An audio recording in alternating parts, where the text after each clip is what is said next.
नवसाला पावणारा गणपती, रेड्डीचा गणपती. रेड्डी, नागोळेवाडी तालुका, वेंगुर्ला जिल्हा, सिंधुदुर्ग.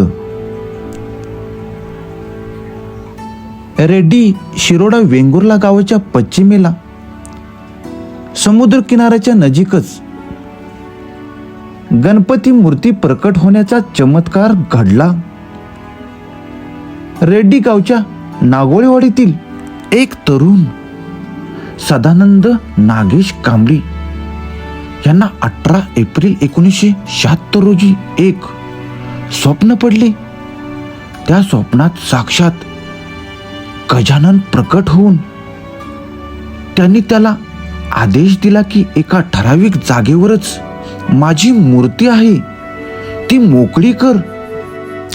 स्वप्नात झालेल्या भासाच्या अनुषंगाने श्री कांबळे यांनी गावातील काही लोकांना एकत्रित करून जागेचे खोदकाम करण्यास सुरुवात केली.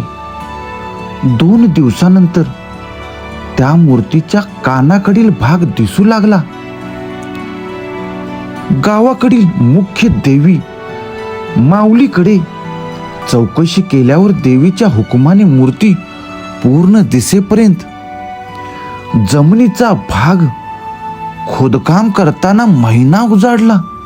ही मूर्ती जांभा दगडावर कोरलेली असून सारे अवयव जशाच तसेच अस्तित्वात आहेत.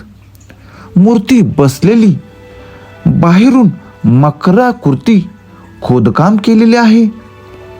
1.25 महिना खोदकाम केल्यानंतर उंदीर मामांचे दर्शन झाले.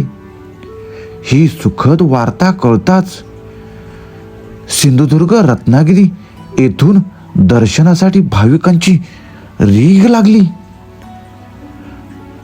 सध्या हा नवसाला पावणारा गणपती म्हणून प्रचलित होतो.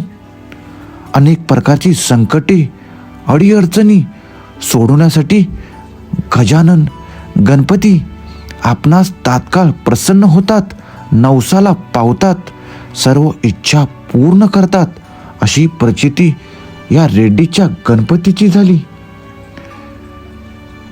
या स्वप्नपूर्ती गणपतीला आवर्जून सर्वांनी भेट द्या.